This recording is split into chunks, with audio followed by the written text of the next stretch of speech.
নমস্কার বন্ধুরা, দেবযানী শখের রান্নাঘরে সবাইকে অভিনন্দন জানিয়ে আবারও একটা নতুন রেসিপি নিয়ে চলে এসেছি। আজকে রেসিপি করে দেখাবো অনুষ্ঠান বাড়ির মতো একদম মুচমুচে আলু ভাজা। তো এই অনুষ্ঠান বাড়ির মতো আলু ভাজা করার জন্য প্রথমে আমি এখানে 4টে বড় সাইজের আলুকে ভালো করে ধুয়ে কেটে পরিষ্কার করে রেখে দিয়েছি। এবারে আমি আলুটাকে ঘিষে নেব। আলু ঘেঁষার জন্য আমি এরকম একটা ঘিষা নিয়ে নিয়েছি। আর এই ঘিষাটার অনেক রকমের সাইজ আছে, আমি এই সাইজের ঘিষাটাতে ঘিষে নেব। তো দেখতে থাকো আমি কিভাবে আলুটা ঘিষি। দেখো বন্ধুরা, আলুটা যখন ঘিষবে একেবারেই টেনে ঘিষতে হবে, না হলে আলুটা অনেক ছোট ছোট হয়ে যাবে। তো বন্ধুরা দেখো, আলুটা যখন কিন্তু ঘিষবে, ঘেঁষার পরে এরকমই দেখতে হবে আর এরকমই লম্বা লম্বা হবে। তো দেখতে থাকো আমি পুরো আলুগুলো ঘিষে নিই।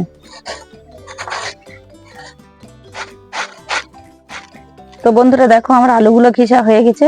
এবারে আমি 2 থেকে 3 বার জল পাল্টে পাল্টে ভালো করে ধুয়ে নেব।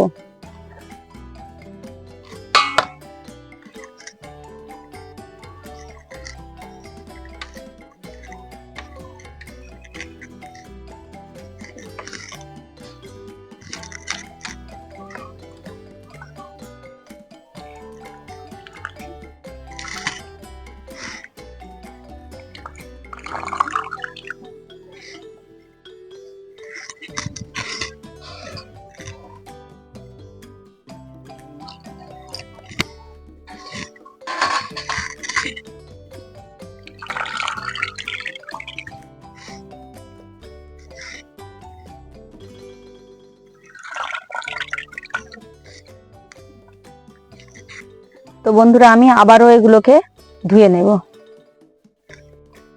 এভাবে 3 থেকে 4 বার আলুগুলোকে চিপে চিপে বারবার জল পাল্টে নিতে হবে, যাতে করে না এর মধ্যে একটু আলুর বালি থাকে।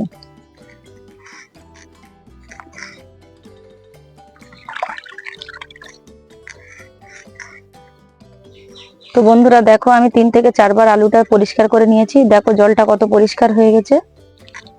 এবারে আমি ফ্রিজ থেকে বের করে ঠান্ডা জল দিয়ে কিছুক্ষণ আলুটাকে ভিজিয়ে রেখে দেবো। তো বন্ধুরা দেখো, আলুগুলো একদম আমি পরিষ্কার করে নিয়েছি। এবারে এর মধ্যে দিয়ে দিচ্ছি ফ্রিজের জল। ফ্রিজের জল দিলে আলুটা আরো শক্ত হয়ে যাবে। আর এই ফ্রিজের জল দিয়ে আমি 5 থেকে 10 মিনিট ভিজিয়ে রাখবো, তাতে আলুটা ভাজতে সুবিধা হবে।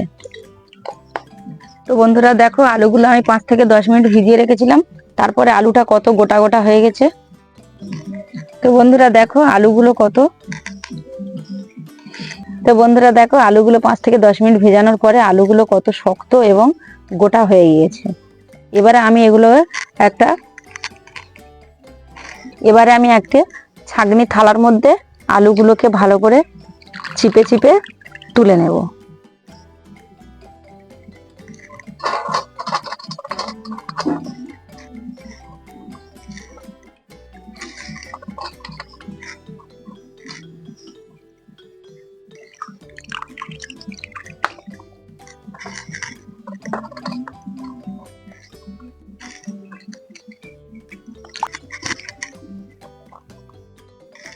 তো বন্ধুরা দেখো, আলুগুলোকে আমি ভালো করে চিপে চিপে ছেঁকে নিয়েছি।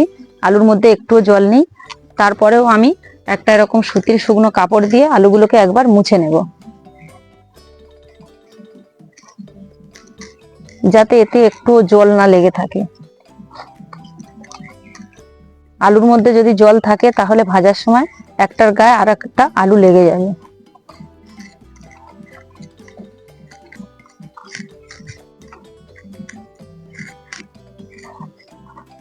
তো বন্ধুরা দেখো, আলুটা শুকনো কাপড় দিয়ে মুছে নেওয়ার পরে একদম ঝরঝরে হয়ে গেছে।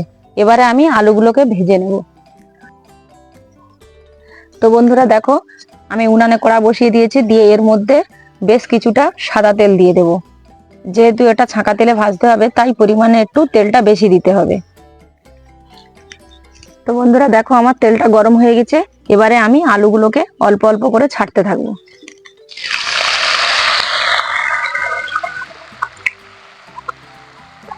আলুগুলোকে কিন্তু এরকম কম কম করে দিতে হবে, আর ভেজে তুলে নিতে হবে। আলুগুলো যখন হয়ে যাবে তখন কিন্তু উপরের দিকে ভেসে উঠবে, আর এই গেজা গেজা ভাবটা আর থাকবে না। তখন জানতে হবে যে আমার আলুগুলো ভাজা হয়ে গেছে।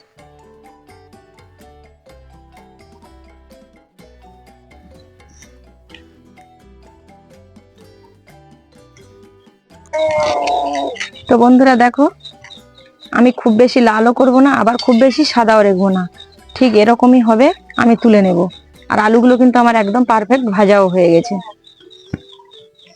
এবারে আমি একটা ছাঁকনির সাহায্যে এগুলোকে তুলে নেব।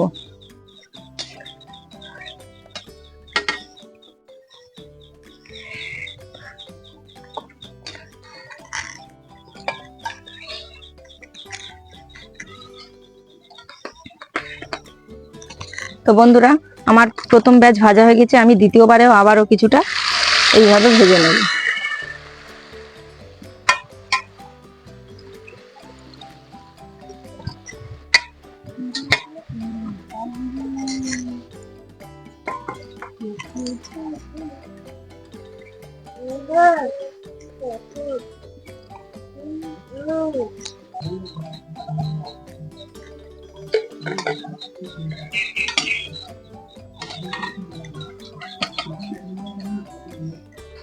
তো বন্ধুরা, আমি একে একে আলুগুলো এইভাবে সব ভেজে নেব। বন্ধুরা, আমি কিন্তু এর মধ্যে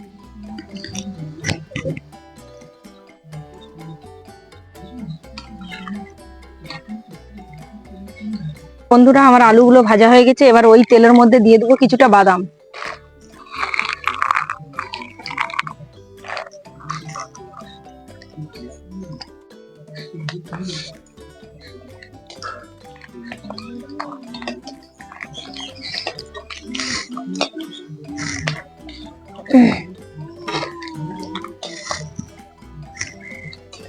তো বন্ধুরা দেখো, বাদাম কিন্তু ভাজতে বেশি সময় লাগে না। বাদামগুলো যেই এরকম ফেটে যাবে জানবে বাদামগুলো ভাজা হয়ে গেছে।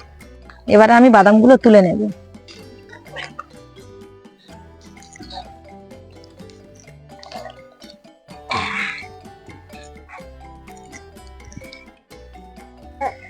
এবারে আমি কিছুটা কারি পাতা ভেজে নেব।